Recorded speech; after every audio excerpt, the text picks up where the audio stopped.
So longer migration away from home in search of fish and lack of fridges meant landing on the nearest beach and the need to find a new woman or new wife to sell the fish, right? Because women sell the fish, right? So if I'm not returning home to my wife, I'm landing on a new beach, I have to find a new woman to sell the fish.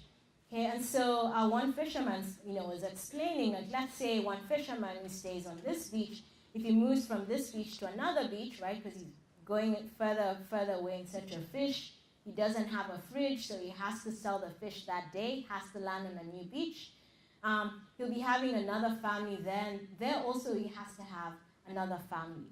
So the language of family here further underscores the non-commercial nature of these partnerships with fisherwomen. So they would actually have children, so it wasn't just a sort of hit-and-run sex, but it was actually returning repeatedly to that lake and setting up a household with that fisherwoman. So as long as they were at a particular beach, relationships were sustained for a period of time, long enough for intimacy to develop, but also long enough for HIV transmission and acquisition to occur.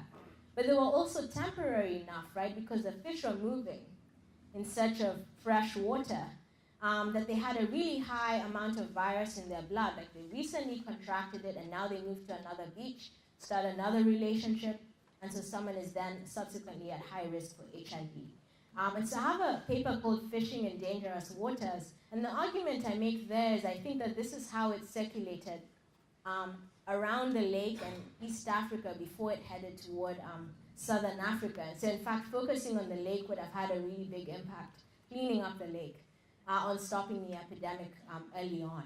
But you can see how it would have an effect on HIV risk in this area. And there were further implications of ecology.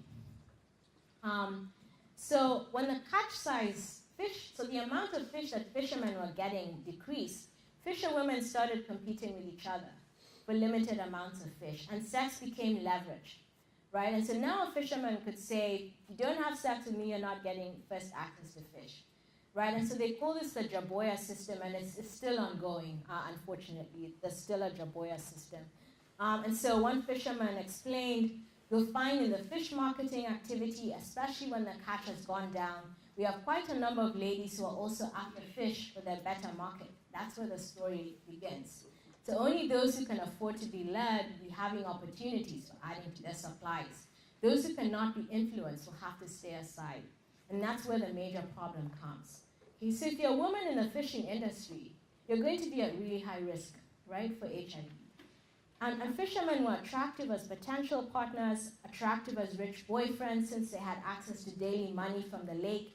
But they were also in positions in sexual networks in which they were highly likely to acquire HIV, as well as transmit it to wives and partners who were schoolgirls, young women, and widows. So these are the relationships that were highly risky. Okay. And so we sort of think back to that initial question of why women who work have higher rates of HIV compared to those who don't, right? You can see if I take the example of this particular industry, why young women were especially vulnerable. Okay, and so it illustrates why young women at home were safer than those who worked outside the home. They were more likely to have recalibrated their needs. Those at home were not hostage to the constant need for money, and they were thus less likely to seek out rich boyfriends in the first place. And this meant that they were less likely to meet migrant men positioned in positions of sexual networks of high risk, like fishermen, and that when they found a partner, they were more likely to have bargaining power to demand safe sex or HIV testing. By contrast, young women in transactional relationships with fishermen boyfriends were having sex with some of the highest risk partners in this setting. They had reduced leverage to demand safe sex, right? No sex, no fish, right? No business. And they had a really low likelihood of finding a fisherman who was monogamous in this sort of fishing economy. And more broadly, while there's certainly features unique to this particular fishing economy Nyanza, like the Jaboya system, gendered economies with highly skewed compensation structures favoring men feature several settings across Africa where HIV prevalence is high. So studies of mining industries and industrial towns in southern Africa provide good examples. So in several of these settings, men make substantially more money and have more stable jobs than women. And many of them, because of the long legacy of labor migration, have left wives and girlfriends at home. They have transactional or commercial relationships that are temporary with women in the town they're living in. So as long as gendered and sexual economies are closely linked, and as long as young women in these settings are powerfully drawn into cultures of consumption, HIV prevention strategies at the individual level are encouraging abstinence, monogamy, condom use. So you can see how those would all be a problem in this setting, are unlikely to be successful on their own, especially if targeted at the least powerful participants in these economies, young women. So I'll just offer some concluding thoughts and then look forward to your comments and questions.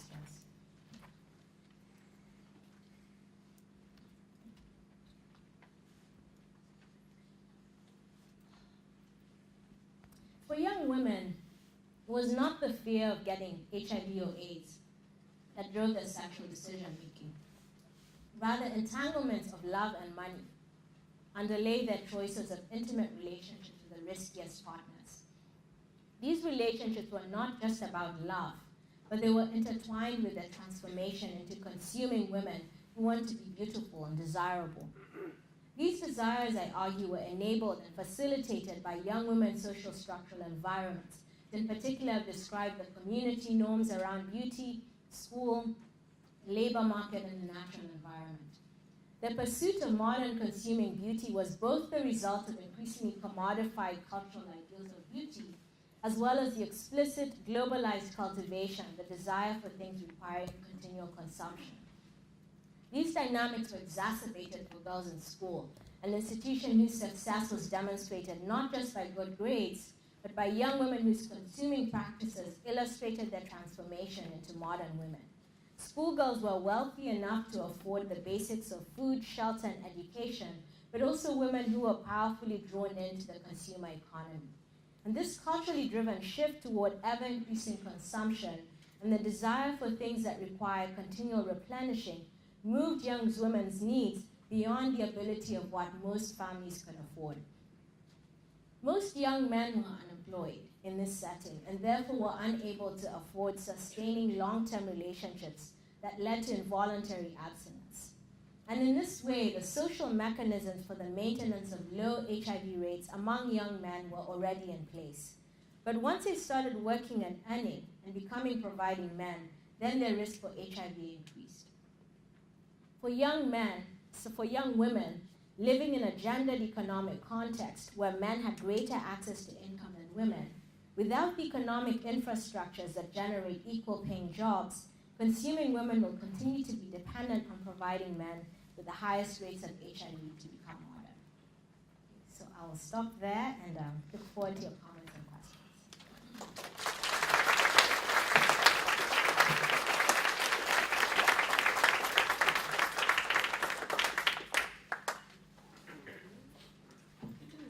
Thank you very much.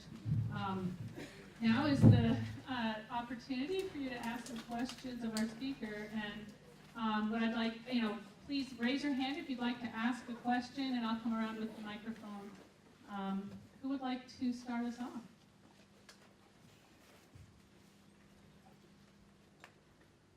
All right, about the educational part, is there any type of education about using protection in sexual interaction or not? So, I mean, like, is there any program that can make people aware of the sexual assaults or the sexual diseases?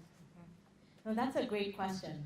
So there's sort of two parts. So the first is the sort of basic information, and then the second is the how-to, right? And so I think that the first part was there, so there was some kind of sex ed,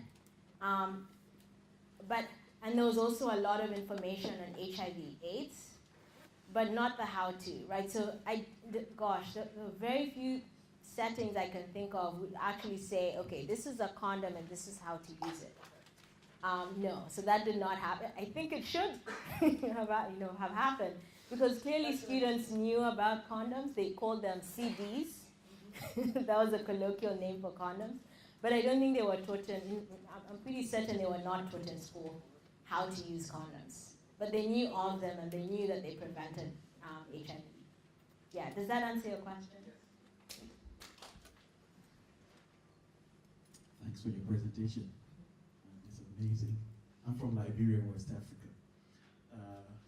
When I saw the title of your presentation, and I was hearing about younger men having lower rate than young girls or older men, I was thinking biologically, how does that happen? Maybe this is a biological reason responsible for this. I know this is more exciting, the social setting, everything more than the biological reasoning we've heard over the years. But was there anything biological that you considered in your study that gave that difference? Yeah. Why younger men were not getting it and older men had it? Yeah, and that's a great question. So just for those who are not aware, if we just think strictly biologically, young women are more vulnerable compared to young men for a number of reasons. The first is tearing in the course of sex, right? So women's bodies, especially at first sex, make them vulnerable. There's more HIV in semen compared to vaginal fluid. So women are vulnerable that way. So the reason why, so I started off by thinking, okay, maybe this is just biological.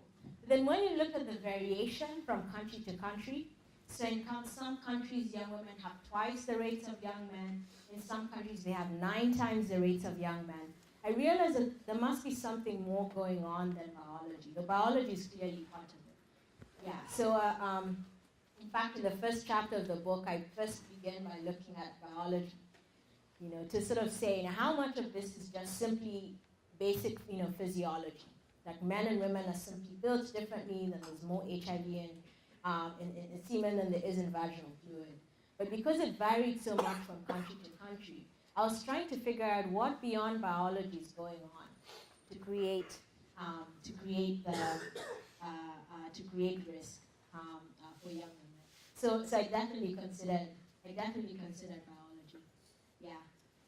And what's interesting, though, you also mentioned older and younger men, is it actually switches. So when you look at surveys among people in their 30s and 40s, men have higher rates compared to women. So it's among young people, young women have higher rates, but once you move to middle-aged folks, it actually switches. And men have higher rates compared to women. So that's why I focus here on young women, because if you think about life expectancy in many countries, getting HIV at age 40 is very different from getting HIV at age 15. And so the incentive, for someone to, people didn't like using condoms. You say, you can't take a shower with a raincoat. No one eats bananas with a peel, or, etc., etc. You have to take the wrapper off to enjoy the sweet, These are the sayings that people would come up with. One flesh to flesh, nyama kwa nyama, meat to meat.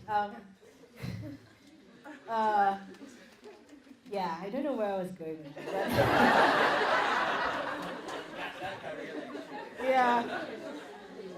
Yeah, but it was really hard for young women to negotiate condoms with older partners, because compared to same-age partners.